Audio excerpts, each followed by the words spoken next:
We have recently seen how Jesus applied the Old Testament law in specific instances affecting food laws and Sabbath observance. And now we'll continue with exploring how Jesus applied Old Testament law, particularly by walking rather rapidly through the Sermon on the Mount, Matthew 5 through 7, and watching for telltale signs of its anchorage in books like Leviticus.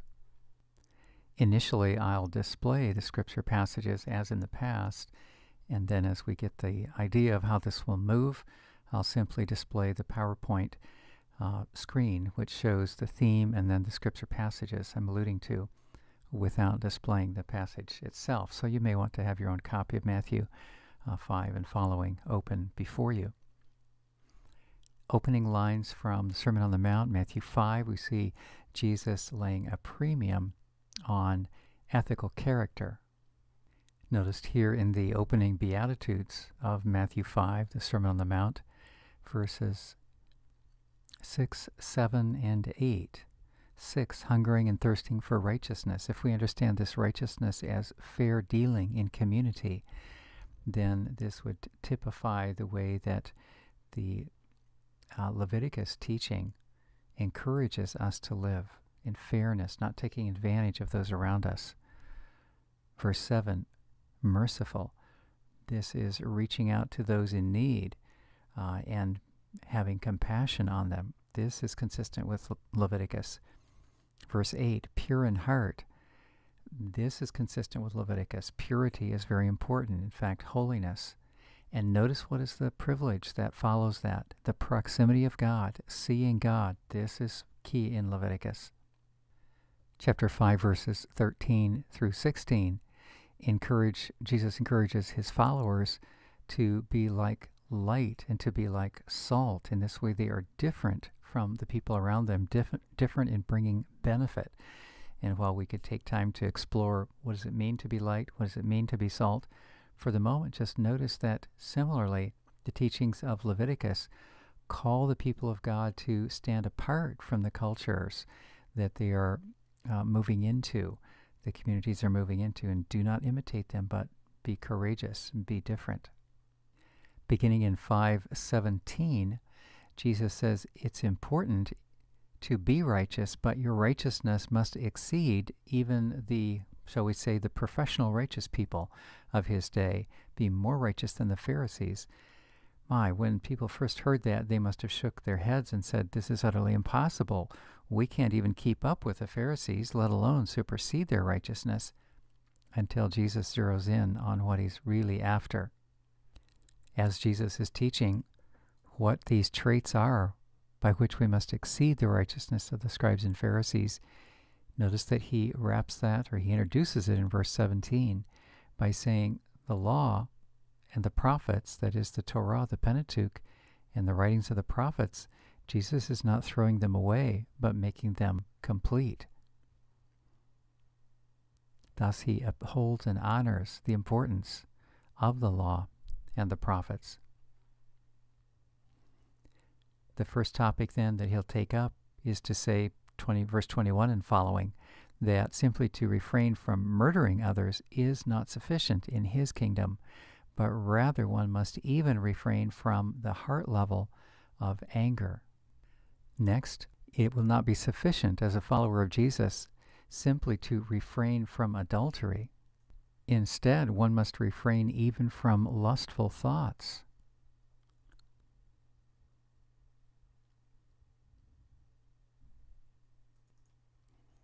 Next, what about the area of oaths? Jesus says it's not enough simply to refrain from making misleading promises, buttressing them with various connections with God or with his properties.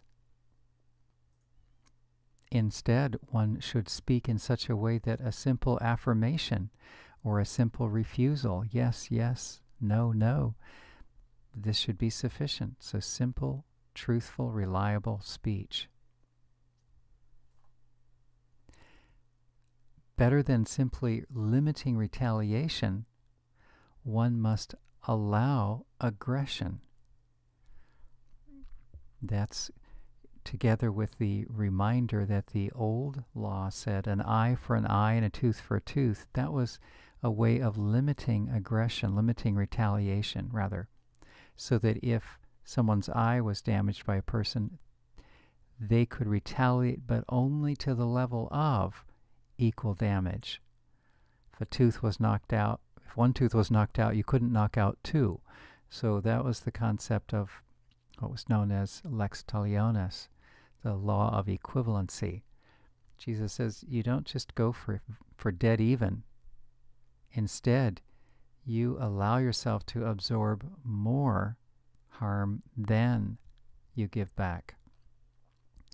In fact, allow them to damage without you. Allow them to sue without you retaliating. Allow them to ask and make an unreasonable request, like forcing to go 1 mile. You volunteer to double it. Should it not be sufficient if we love our neighbor, as Leviticus instructs? No, that is not sufficient. We should even love our enemies. Should it not be sufficient if we share with the poor? No, that's not sufficient, because you might do it to impress an onlooker. You must share with the poor in such a way that it does not make you look like a famous or generous person. What about engaging in spiritual disciplines? Should we not engage in spiritual disciplines? Well, yes, do, but do it in such a way that the person you impress is God, not someone who watches you praying or observes how severely you are fasting. And if we live in such a way that prosperity comes to us, isn't this what we're entitled to? Shouldn't we lean back and enjoy it? Jesus says prosperity is, or consumption, enjoyment of prosperity is not the intended end of prosperity, but rather utilize it in such a way that it gains for yourself eternal deposits. Store up for yourselves treasures in heaven. In each one of these, we can see that Jesus is giving us a linkage to teaching that was in place in Leviticus or in related parts of the Old Testament. He does not say it's irrelevant, such as murder. He doesn't say that's irrelevant. He doesn't say that adultery is no longer binding.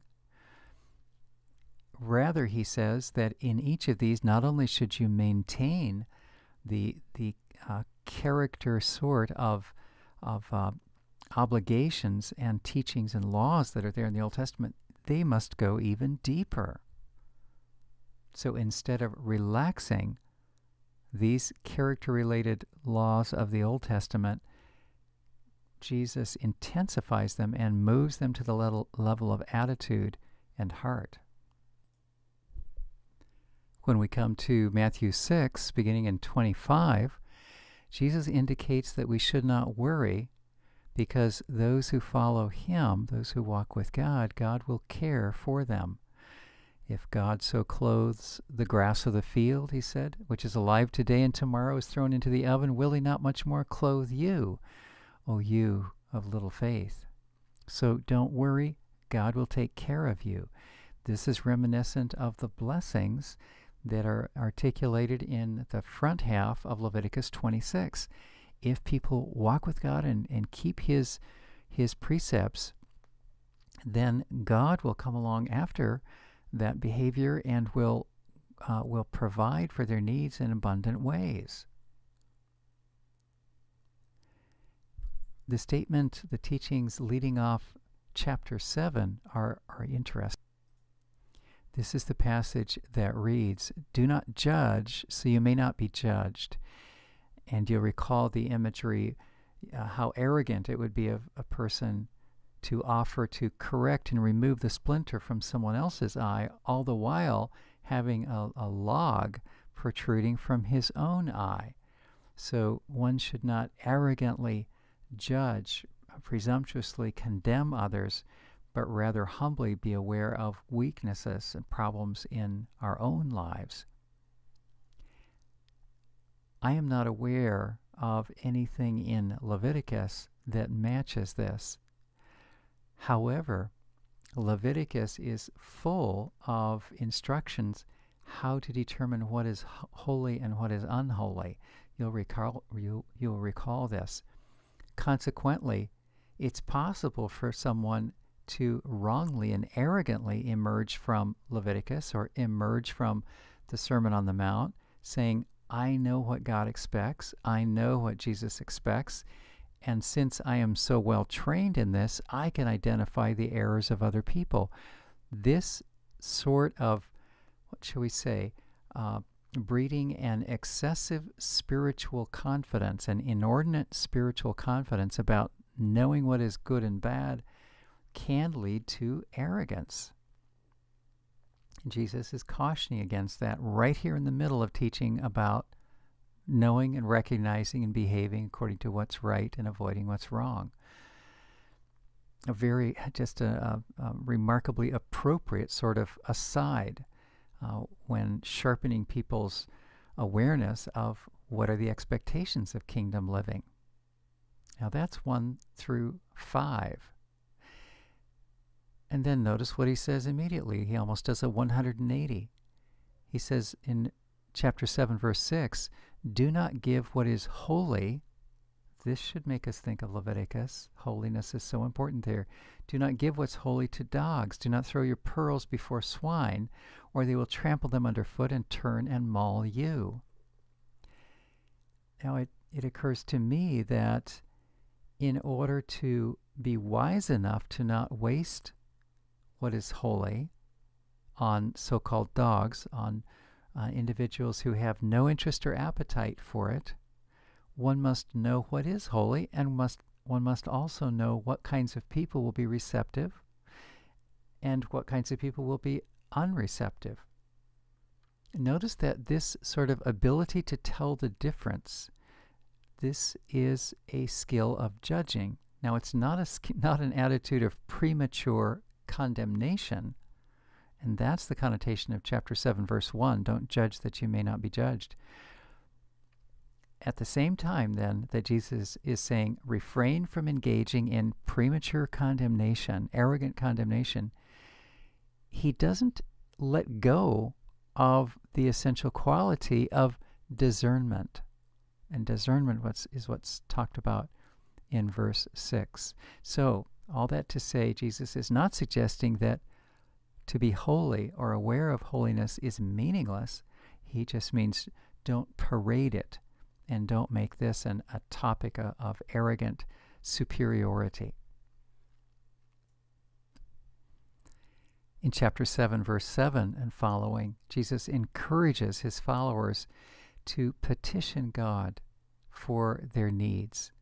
Notice verse 11, if you then who are evil know how to give good gifts to your children, how much more will your Father in heaven give good things to those who ask him? Now here's another where, reflecting on Leviticus, I cannot think of any place, and I actually looked to see if the verb asking, this notion of petitioning, shows up within Leviticus. The only exception to this that we might think of there are two. We know that there is provision through the expiatory sacrifices, that is the sin and guilt, that if a person comes with a repentant heart and confesses, then sin will be forgiven. We could presume that this involves asking for sin to be forgiven, and God grants it. So there's that specific sort of asking for mercy. There is one other, actually, and it has to do with the third of the 5 offerings and sacrifices, the one that's described in Leviticus 3. It's the peace or fellowship offering. One of the functions of that is to provide an avenue for us, for the follower in ancient Israel, and then the model for us spiritually now, so that when we have made a petition, asked for God specifically to supply something or solve or answer something, and he does, then this peace offering, the shalamim, is the avenue for coming back to say, God, I noticed that you supplied. You provided what I asked for, what I searched, what I knocked for, going back to the Matthew 7 verbs. And I'm saying thank you. I acknowledge that you fulfilled it. So perhaps there are some elements in Leviticus, after all, that portray the relationship with God as a God who cares, one who is approachable, one who is near enough to listen and interested enough to respond.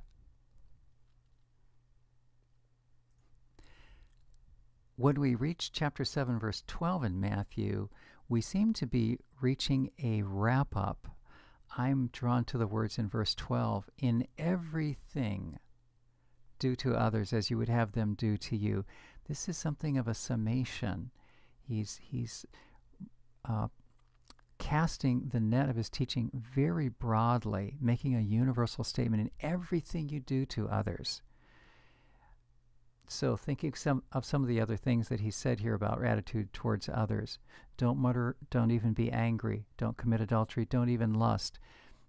Be merciful, be ready to share, don't be arrogant, don't be parading your spirituality. And now when we hit verse 12, in everything you do to others, here's the universal catch-all. Do as you would have them do to you. And then notice the following. For this is the law and the prophets. At the beginning of the righteousness, be more righteous than the Pharisees, we encountered this phrase, law and the prophets. So this is something of bookends. He's saying the law and the prophets are really important, and here's how to do them. Here's how to fulfill what God has in mind. This is a timeless principle. It's not responding to every bit of ceremony in the law, but rather bringing a character component out and saying this is the intent and the thread running through the law and the prophets. By doing this, then you will have fulfilled on the heart level what God was intending by those various instructions. Although the word generosity is not used, I would suggest that the way we like others to respond to us is with generosity. We could add to it truthfulness, or with honor, with integrity as well, couldn't we? Generosity is not the only trait there. Verses 13 and 14, again, are rather universal. They're not giving specific instruction, but they say, here's how this business of discipleship will appear. Enter through the narrow gate. For, in contrast, the gate is wide and the road is easy that leads to destruction. If that's the destination you want, get on the broad highway. And it's crowded. There are many who take it. But 14, the gate is narrow. This is not going to be popular. There are confinements. There are restrictions. There are times we wondered, why do I have so few choices on this route? The road is hard that leads to life. There are few who find it. Jesus is saying following him is not simply a pathway that says you can do whatever you want to. There will be confinement, there will be restrictions. This is in the tone of Leviticus, isn't it? Where God says there are things you can do and things that you must not do. You cannot do whatever you want to be in covenant relationship with God. When we come towards the close here in 7:15 through 20, and then 21 to 23, there are a couple of cautions. 15 through 20 is a caution against false prophets. Prophets that come to you in sheep's clothing. Looks like they're on God's team, covenant followers of God, of the Messiah. But inwardly they're ravenous wolves. They're out to devour you, mislead you, take advantage of you. Now, the way that Jesus instructs to discern is by watching not so much what they say, but what is the outcome of the pathway that they map out. And the imagery that's used here is, look at the fruit that grows from their lives. One may not be able to discern that fruit instantly, but watch over the long haul, and we will see whether these are genuine people, genuinely speaking on God's behalf, true prophets, or whether they are deceptive, false prophets. Why would Jesus insert something like this towards the close of his teaching? unless he is realizing that simply delivering the truth to us would not be enough. He must safeguard against someone coming afterwards and twisting what he has said. And that's the sense of caution that we receive here. Now, if we continue our pattern of trying to view this portion of the Sermon on the Mount over against the backdrop of Leviticus, I cannot recall any portion of Leviticus that expressly says, be careful of people who will lead you astray. However, we do not have to read too much farther beyond Leviticus, and I'm thinking of reading into Numbers. When we encounter situations where, although unnamed, there must have been some individuals who within the Israelite camp led them astray. I'm thinking of the incident where, after Israel wonderfully survived the supernatural attempts, the attempts of Balaam, that particular prophet, to draw down supernatural malevolence, curses on Israel, Israel survived that beautifully because without their being aware of it, without Israel being aware of it, God shielded them. And it's almost laughable. The Balak he contracts with Balaam, who's known to have supernatural powers, connections to deliver curses. Not an Israelite, this is a foreigner. And as Balaam, as you may recall, attempts to curse Israel, what comes out of his mouth are blessings, much to the chagrin and disappointment and anger of the fellow who's paying his contract bill. And so he says, try again to curse them. Well, this just does not work. However, not long after being shielded, Israel being shielded from the attempts to bring supernatural harm directly against Israel through cursing, Israel succumbs on not the supernatural level, but merely on a human level, on a level where there are Midianite people nearby them in their encampment, and the Midianites evidently extend hospitality to the point that we find the Israelites going over to the Midianite camp, engaging in religious activities that would then cut across their exclusive devotion to the God of Israel, and also sexual activities with Midianite women, which then violates the various sexual purity, marriage purity, all these things. It's at that level that Israel caves in, and there comes very harsh punishment and something on the order of civil war as within Israel they try to stop this plague by violent response against their own people in order to make a break from the curse and the plague, the punishment that's erupting from their moral failure at this point and spiritual failure.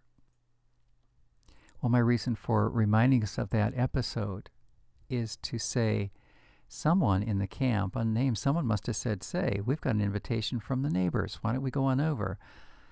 And as you know, this is not just casual welcome wagon hospitality.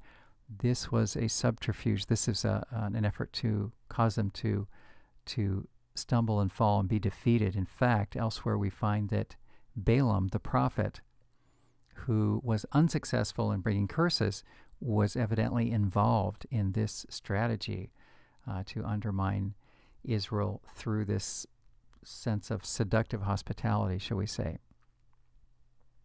Someone then acted in such a way as to lead Israel astray. It's that thread that I'm picking up on and suggesting when Jesus says, beware of false prophets. These are people that you don't realize they're working against God's people. They appear to be trustworthy, but inwardly that's not the case. So a word of caution is in order, following the teachings about what's the right way to live in honor of God. The second caution comes in verses 21 to 23 of chapter 7. And this moves to a deeper level. For just as knowing all the laws might breed a sense of superiority and judgmentalism, chapter 7, verse 1, so awareness that there might be false prophets out there, there will be false prophets out there, might breed a sense of arrogance. Oh, I can spy them and I'll be able to tell, and I'll be above that. Here now in chapter 7, verse 21, Jesus says, be careful because you might deceive yourself. In other words, the false prophet might be actually, in a sense, within you, fooling yourselves. The title that NRSV offers is Concerning Self-Deception. I think that's a very helpful insight. It reads, verse 21, not everyone who says to me, Lord, Lord, will enter the kingdom of heaven, but only he who does the will of my Father in heaven. Many will say to me in that day, Lord, Lord, did we not prophesy in your name, cast out demons in your name, do many deeds of power in your name? And I will declare to them, notice these words, I never knew you. I was not really in your inside group. You were not interested in knowing me. And what do you amount to? Since you were doing external things in my name, but you were not really connected with me, you were not in personal relationship with me, you amount to being an evildoer. Go away from me, evildoers, closes verse 23. Very, very harsh, very strong words. Words to alert us, to caution us against the tendency, the possibility that we may think we know who the deceivers are, but if we're operating in an empty fashion, going through religious motion, using religious language, and could it be even doing supernatural things? Yet, if we're not connected with Christ, if our supreme determination is not to know Him, makes you think of Paul's words, everything is worthless except knowing Christ in Philippians. We must pursue the knowing of Him, not just acting like Him on the outside, externals. The close of the Sermon on the Mount, chapter 7, verses 24 to 27, tell that well-known story, which is the house built either on the rock or the house that's not founded on the rock, instead founded on the sand. Jesus is saying that there will come a time when either one will be rewarded positively for having followed God's laws, Jesus' instructions, or one will receive the consequence of having refused to take seriously Jesus' instructions. Dial back in your mind, please, to Leviticus 26. There are 27 chapters in the book. One chapter from the end is where we find the blessings and the curses. Why blessings? Because these are for people who adhere to the instructions God gives there in the Sinai covenant and in the law. Why curses? These are for people who do not adhere. So the closing of the Sermon on the Mount is very, very much like the closing of the book of Leviticus. Incentive to follow and disincentive to disobey and ignore the directives that Jesus gives. So we might summarize what we learn about how Jesus regarded the Old Testament law in just a few thoughts. We see a lot of similarity in themes. We see intensification of particulars. It's not good enough to just perform externally, either engaging or refraining from the things that are stipulated in the Old Testament law. It's got to go to the level of the heart.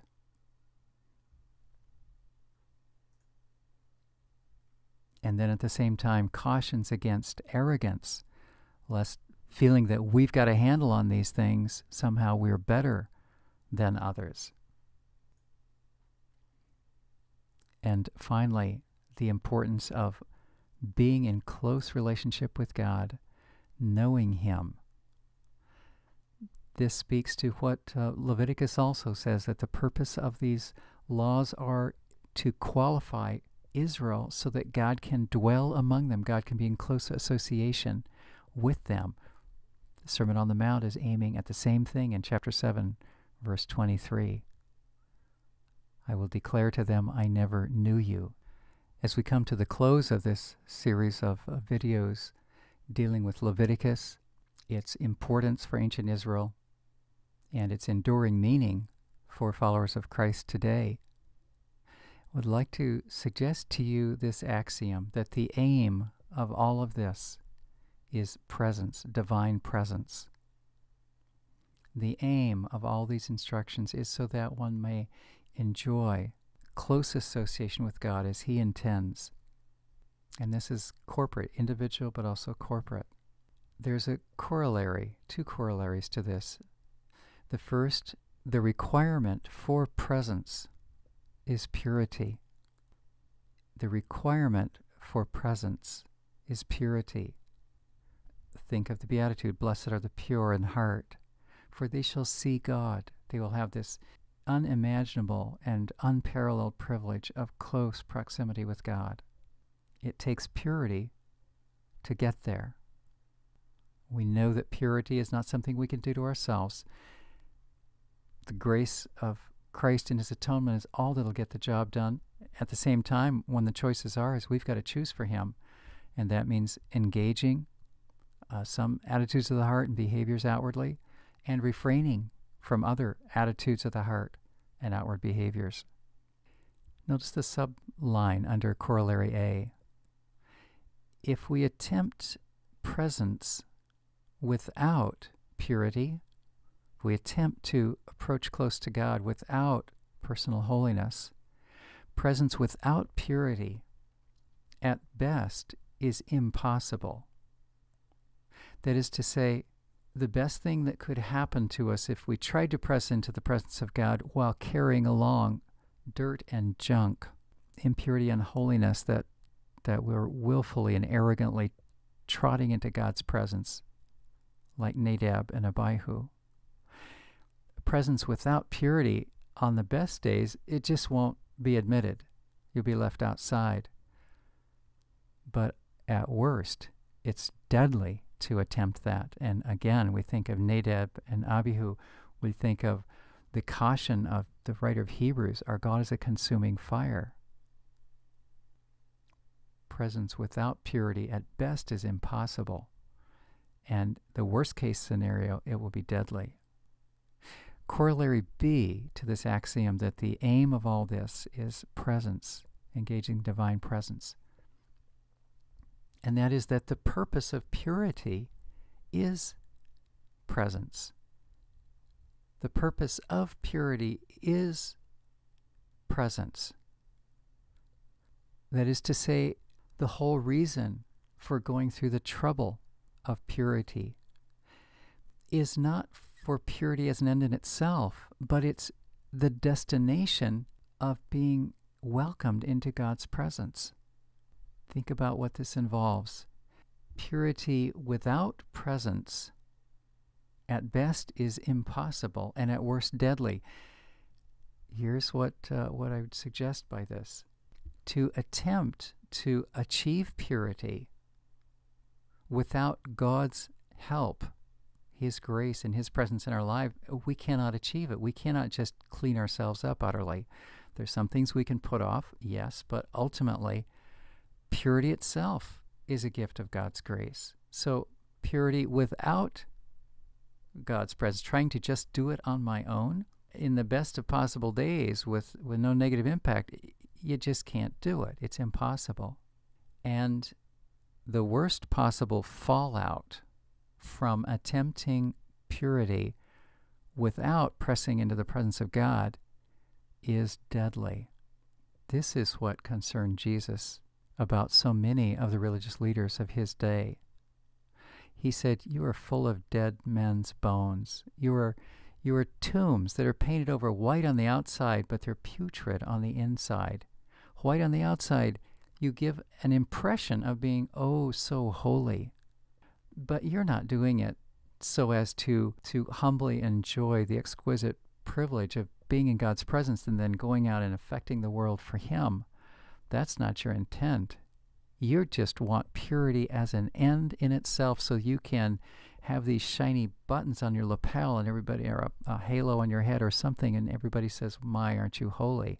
And he says the problem with your purity without my presence in your life, without you pursuing to know me, it's deadly. It's deadly. Just stop it. Get out of the way, because you're obstructing from others getting into the presence of God. So I commend to you that the message of Leviticus is not one about some kind of austere cleanliness that's just has no relevance. No, it has great relevance. But even then, it was about qualifying the people so that God could live in their neighborhood. And now purity is about us demonstrating to Christ that we do not take his sacrifice carelessly, but he has given all to redeem us, and we are seeking to do our level best to conduct our lives as he says, not to look good to others. That's purity without presence. But to be able to hang around him, in colloquial, to be able to press into his presence. And that's always where life is, life in us and life through us out to others. So I commend to you the power of this message of Leviticus, its importance for Israel, and the value for us as followers of the Messiah today.